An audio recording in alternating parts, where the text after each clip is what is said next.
Hi, I'm Rory Ramsden, and my guest here today is Marty Woodward, the High Five coach who has her foundational marketing course, the 6 Steps to Foundational Marketing. Good evening, Marty. How are you? I'm wonderful, Rory. Nice to see you. Great to have you with us. I'll just... Thank you. So, Marty, just to outline for our audience the 6 steps to foundational marketing. Absolutely. The 6 simple steps to foundational marketing starts with step 1, which is change your mind. And that step is about really looking at your mindsets, looking at your thoughts and your attitudes, and some of those beliefs that people have around marketing that either support their marketing in a positive way or sabotage their marketing, and oftentimes they don't realize that that's happening. The second step is what's the problem?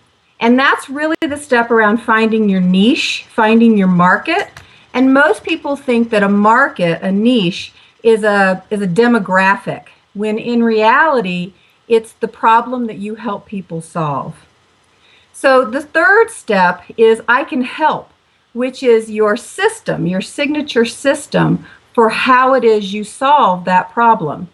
And most people respond to a step-by-step process much more than just a conversation or a profession. What they want is they want to know that you can take them from here to there, and that it's a proven system for how to do that. The fourth step in the process is about delivery. It's about all of those things we typically think of as marketing. And so this is where you get into social media. This is when you do your blogging. This is where we talk about websites. This is where we talk about all those tools and strategies of marketing. Then the fifth step I call ta-da, and that's really where you look at all the various ways that you deliver your service, whether it's individual, whether it's groups, whether it's products, whether it's programs, what we talk about with multiple streams of income. That's really the place where you look at your model in terms of how you offer your service in all the different ways. And then the last step in the 6-step process is, I call it encore, which is how do you keep customers coming back? How do you convert potential customers into paying customers? And it's also about customer service, which is the follow through and how to move from a lower level service into really getting better results for your customers. Okay, so there you go. Well, that's a pretty comprehensive 6-step program, if you don't mind my saying so. But let's go back to the beginning. Why is it important that people's mindset is right? That the people who are moving or are tackling this marketing problem in their lives or in their business, why is mindset important? Well, I think it's actually more than important, it's critical, because it's something that is not addressed, that people move right into the tools and the strategies, and then when they aren't working for them, they're not getting the results, they don't think to go back and look at their mindset, their attitude, and their beliefs. So if you don't look at your mindset, that's what sneaks up on you. And oftentimes people have mindsets that are negative. You know, they think marketing is, pushy or salesy. They have stereotypes in their mind. They have beliefs that they're going to overwhelm their customers or potential customers, which is a real problem, mindset problem for online marketing. Is it, I hear probably more often than any other question, how often should I email people? I'm going to overwhelm them. They're going to get angry with me when they get too many emails. So going back to that mindset, that psychology of marketing is really imperative to set the stage for everything you do as a marketer, especially if it's online. Okay, so once you've surfaced these fears, the fear of, I suppose in a way, it's the fear of rejection, that people get annoyed with them, that they'll be seen as too pushy, that they don't like the idea of being all salesy. Once you've surfaced these fears, how do you deal with them that disposes with them, chucks them in the trash, in other words? You know, it's amazing, Rory, but simply exposing them chunks a lot of them in the trash. Just acknowledging that they're there, that we really are afraid of rejection, that we really do worry that that people will think of us in a negative way if we are selling something. So a lot of times just the exposure of the mindset, bringing it to light, talking about it, makes a huge difference. If that's not enough, if it creeps back up and continues to be an issue for people, there's some exercises and some things you can take people through. But the key is to replace them with mindsets that actually support marketing and are positive. Absolutely. So once you've dealt with these issues, what does that enable your clients to achieve for themselves? Once they're aware of these fears and perhaps resentments that they have, what does that actually enable them to achieve more easily? Well, the first thing that happens is that they start to see marketing as an additional way to serve their client. It's not something they have to do. It's a part of their delivery and a part of their service. So their whole attitude towards marketing changes. And once that attitude changes and they start becoming enthusiastic and actually excited, then they become way more creative in their marketing, which means that they start attracting more clients and making more money. So really changing your mindset sets up your entire marketing process to produce more for you. Okay, and then you also talk about a sense of urgency within this mindset section of the foundational marketing. You talk about urgency. Where does that come into it? Urgency to do what, in fact? Well, urgency, thank you for asking that question, because I don't think it's talked about enough in marketing. Is that a lot of times people come from a place of urgency. They want something or they're trying to avoid something. And so most of the time urgency comes from a sense of money. I need to attract clients. I need to make more money. My business isn't producing the way that I need it to make a living or to contribute to my household. And that urgency is our motivation, our initial motivation. And that is sort of like putting gasoline in a car. It helps us go. It helps us accelerate. But what happens is that the urgency level drops over time if it's not purposefully stimulated. So you get very excited at the beginning of a business. A lot of self-employed people go into their business with a lot of energy and a lot of enthusiasm and a lot of urgency, and that diminishes over time, and they find themselves apathetic. They're not doing their work every day. If they work from home, they're not sticking to a schedule. So creating that urgency deliberately on an ongoing basis is really, really critical, not only to marketing, but for anyone who is self-employed or who isn't accountable outside of themselves. That urgency keeps us accountable. Okay, so it's an urgency to, if you like, to build a routine into your life that'll actually make your business work.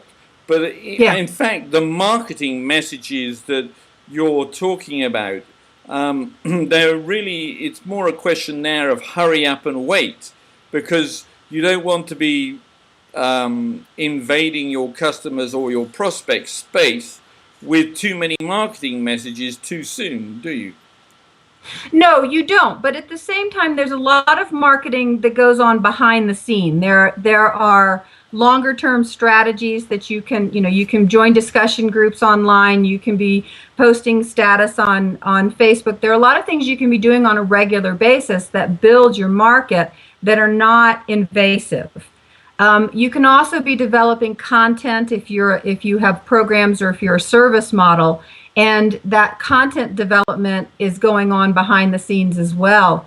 And what I find is that a lot of self-employed people, put out a launch or put out a product or a service, and when it doesn't necessarily produce the results that they want, they lose that sense of urgency. They feel very despondent. They don't have anyone to turn to and say, what did I do wrong? Why didn't this work? And so that's when a lot of those initial mindsets come back up. You start questioning yourself. You start doubting your skill or craft. And so it's really imperative not only to deal with the mindsets, but to have some support system in your life that can help you maintain that sense of urgency and also point out some of the negative mindsets that are getting in the way. Okay, so I mean, I think that's clear. That's really useful. So let's move on to number 2 in the order. What's the problem? How do you? I mean, the problem is a lot bigger than just knowing the demographics of a certain niche. Yes. This is, this piece catches so many self-employed people off guard. I went to a networking event last night, and when I would ask people, tell me what you do or tell me about your business, what I would hear, and what I hear very consistently, is people tell me their profession. I'm a nutritionalist, or I'm a life coach, or I'm a massage therapist. And so they tell me their profession. But what they're not telling me is what they can do for me. What is it that their profession is going to do for me as a potential customer or consumer?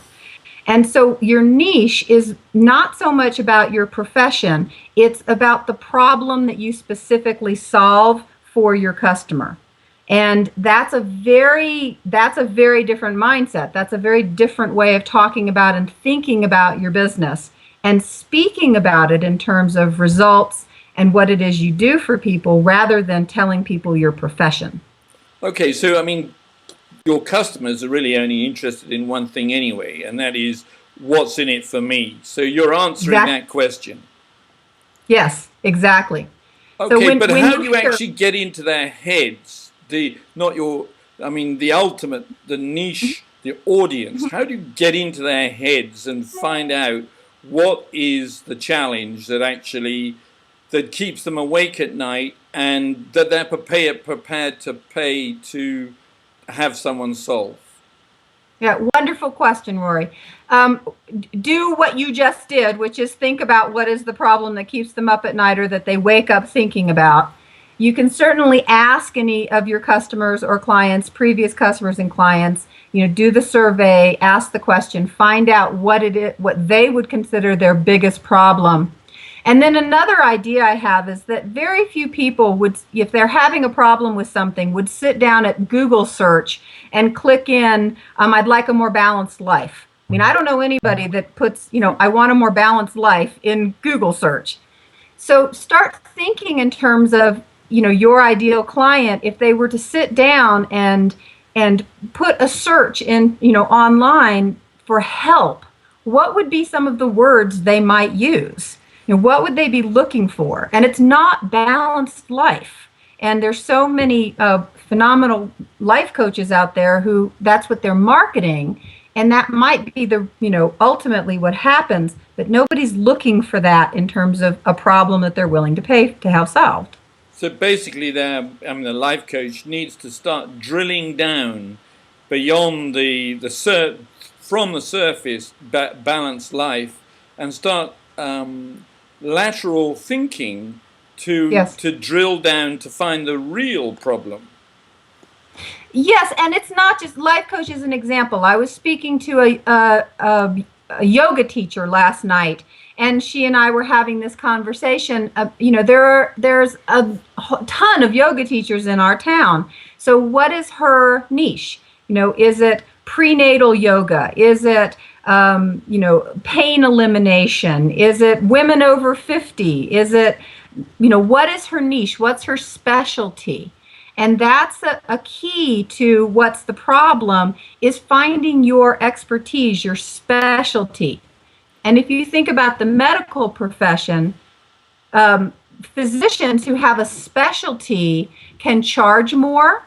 In fact, they do charge more. And it's also very clear who to send to them. So when you're looking at your niche, you want to make sure that anybody that you meet, even casually, would know very quickly who to refer to you. And so saying, I help anyone who has a goal in their life they're struggling to achieve, that doesn't tell me who to refer to you. But if you say, I help self-employed women or men do this, this, this, then people know who to refer to you. Exactly. So ultimately, I mean, people, small businesses, startups, want or believe that the thing to do is to broaden their appeal as much as possible so that they have the biggest possibility to get new clients. But in fact, it's counterintuitive. What you need to do is to narrow everything down as much as possible and focus on a very specific target, the bullseye in the center of the target, where you can be the specialist. Exactly. As a specialist, you know exactly to who to market to, you know the articles to write, you know the blogs to focus on, you know the discussion groups to join, you know the magazines to put an ad in, you know if you are that specific, then your marketing becomes really, really clear. Okay, so those appear to me really to be the core to the whole foundational marketing system. I mean, once you've got those two, your mindset right, and you understand exactly who you're talking to, who your ideal client is, surely the rest then becomes fairly easy. It absolutely becomes a lot more easy in that you can write your marketing copy for your website. You can design your signature talk. You know how to introduce yourself at networking events. So it becomes a lot more focused, and you know exactly where to direct your marketing when you have those first two. The third one, which is the signature system, is often a new concept for people, which is a bit surprising, but haven't really clearly defined for themselves the method by which they will help people solve the problem. So that's always an interesting discussion as well. Okay, now is this a discussion you have face to face, or is it similar to the discussion we're having now online? Well, the 6 Simple Steps to Foundational Marketing is a class that I teach, and it's a class that goes over approximately 7-8 weeks. It has 6 teaching elements and then some question and answer calls. And I do it as a teleseries, so it's a series of phone calls, and that way I can work with people around the country at the same time. So it's a class setting. Then I also offer, other individual coaching. I have a membership program. There are other offers, but the foundational class is really the place that I recommend people start so that they have this, the grounding. They have the whole spectrum, the grounding, exactly. And then a lot of the other training makes sense. Okay, good. So once they've got their signature system, which is a very good name for it, thank you. in their minds, so they then start thinking about getting attention, and everybody thinks, yes, well, I'll blog or I'll use social media marketing. It's not going to cost me anything, they say. Right. But that couldn't be further from the truth, really, could it? No, it's not that it's not going to cost you anything. It's really about looking at your niche and looking at your signature system, and then delving into all the many, many different ways of marketing and finding the one that feels the most authentic for you, that's going to reach your customers. And I think that that's more of a, people love social media, they love online marketing, and it's not always going to produce the results they want, or it's not the quickest way to the results that they want. No, and in fact, the cost of social media marketing is extensive. I mean, one could well argue that actually a well-targeted PPC campaign is a lot less expensive because it involves a lot less of your time once you've got your squeeze page up. Absolutely. And that's a lot of, what you just said, Rory, a lot of my clients and customers wouldn't even understand your language or your terminology. I mean, the people that I work with are really so new into marketing that if you say squeeze page, they don't know what you're talking about.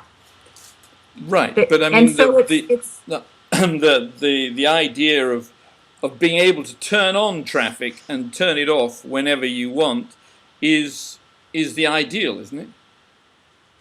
Absolutely. And I think having enough knowledge of foundational marketing to be able to pick and choose what it is that's going to work for your particular launch or for your particular product, and having a lot of those skills available and at your fingertips for different things.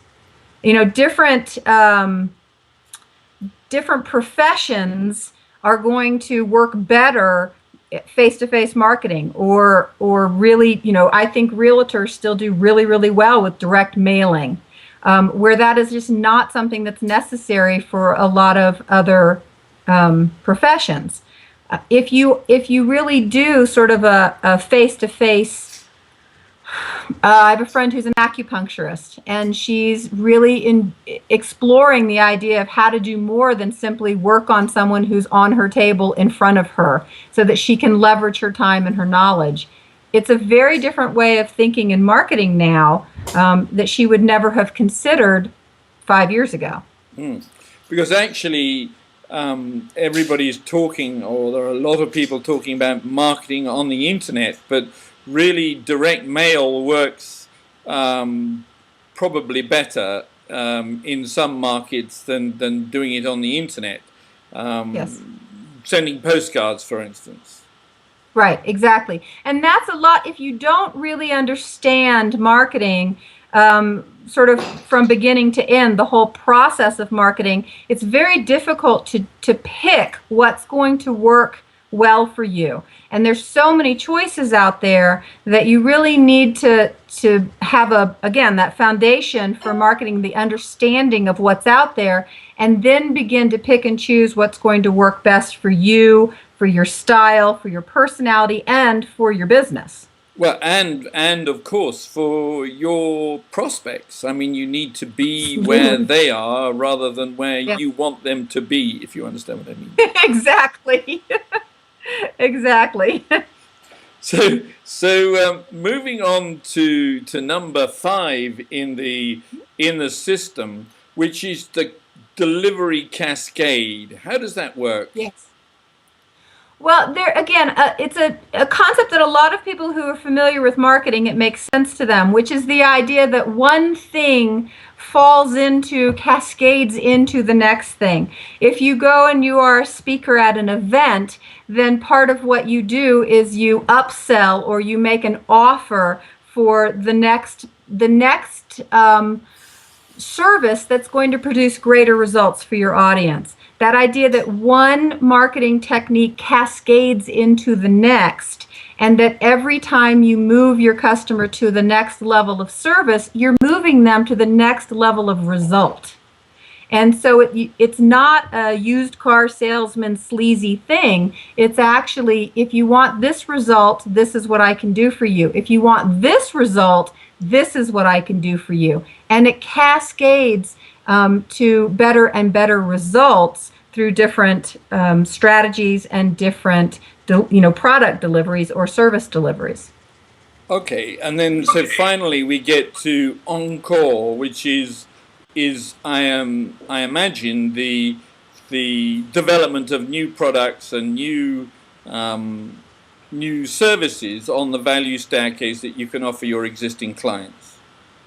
That's part of it. Some of that is actually in the previous step. Encore is a lot about customer service. We hear about the idea of touches, whether it's, or this new idea about having a tribe, or having a community that follows you, and how to keep them engaged and keep serving them even if they aren't currently paying for a product. So the idea of the 80-20 split online, that if you have a Facebook business page, that 80% of what you're posting is helpful, it's value, it's content that is useful to your customers, and maybe 20% of what you're doing is selling. If you're blogging, that you're adding value. If you're writing articles, that you're adding value. So it's the customer service and realizing that customers are customers for life and that you need to serve them whether they're writing you a check or not.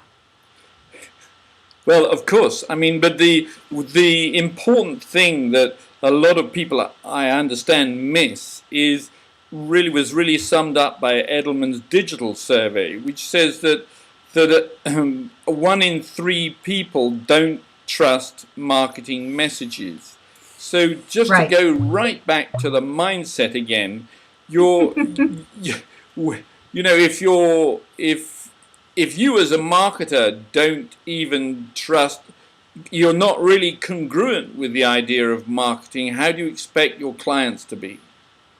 Absolutely. And that's where, when you really have developed a mindset that marketing is a way to serve, it changes the entire picture. It becomes, you start getting creative in terms of how can I attract clients and serve my clients at exactly the same time. And it's not salesy, and it's not uncomfortable. It's fun.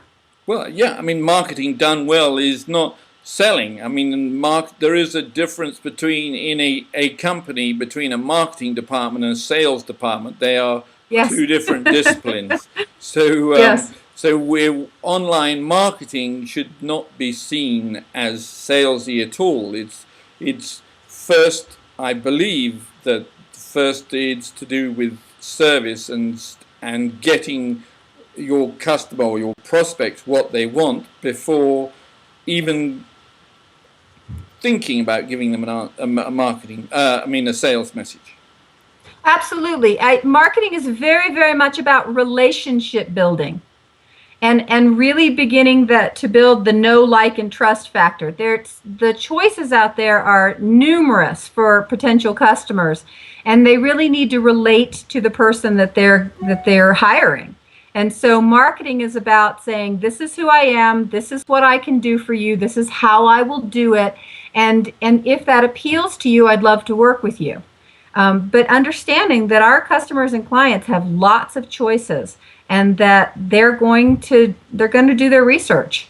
So your message has to be really, really clear, and your marketing has to be authentic in the sense that it's not something salesy. It's something that feels relationship building. Okay, so when someone's been through this marketing foundation, what happens next? Do they just get pushed out into the wild with the grizzly bears and the sharks? I mean, no. I mean, just to fend for themselves in the wild, or is there somebody can they call home like E.T. and ask for help? Yes, actually, I give them a direct line.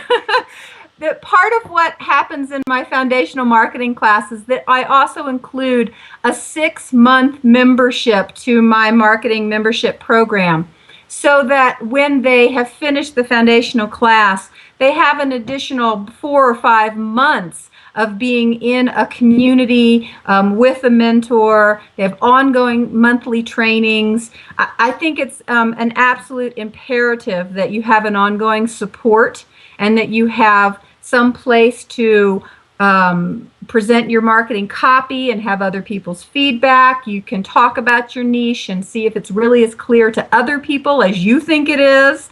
You can run your signature system past people, whether it's me as the mentor or whether it's other people in the community. And so I do not send people out into the wild for the sharks and the bears to devour them. They are given a lot of support, especially in that really critical first 6 months of marketing. A lot of my clients have been in business for many, many years, but this is the first time they've ever really marketed, and it can be very scary. So I definitely offer the ongoing support. Okay, so just as have you noticed that you have your demographics, your clients are of a particular, come from a particular section or segment of society? Are they as we talked about, therapists or yoga teachers? I mean, what is your main pool in which you fish, if you see what I mean? The main pool in which I fish, it really are self-employed women, and not so much a profession. I have therapists that I work with, acupuncturists, massage therapists, healers, life coaches, insurance salesmen, real estate agents, but it tends to be women, and it tends to be women who are very good at their craft, but never have really been exposed or had the opportunity to learn foundational marketing. And this is one of the things that pulled me to this career. And I'll, my background is that I was a psychotherapist for many years, and 90% of psychotherapists are self-employed, and no master's level program that I'm aware of teaches marketing. So it's a profession that is 90% self-employed. And when I graduated with my master's degree, I had zero business development or marketing experience. And there's something wrong with that picture. It's the same thing for massage therapists. It's the same thing for life coaches. It's the same thing for a lot of service industries that you get trained in the craft, but nobody tells you how to start a business, even if it's a field that is 90% or more self-employed. Okay, so in finishing, what are the three biggest takeaways that anybody listening should learn and go away and act on now? Great question. The first takeaway, maybe not even the biggest, but the first takeaway is realize that if your marketing is not working for you, you are probably sabotaging it in some way, and that is the key to looking at your mindset. If you're defensive, if you're angry, if you're resistant, then that's your red flag that says, pay attention, there's some attitude or belief that you have that is getting in your way. The second takeaway is, please look at your niche. If you cannot answer the question, what problem do you solve, comfortably, easily, and in one sentence, then you have some work to do. And then the third takeaway is, do not try to do this alone. Even the most skilled marketers read their own marketing copy and then hand it to someone else to read and find out that they've made tons of mistakes and it doesn't sound the way they thought. It is very, very difficult to do marketing in isolation. And so find a mentor, find a teacher, find a group, find a mastermind, find other people who can support you and who can assist you and be the second set of eyes. Those are the three takeaways.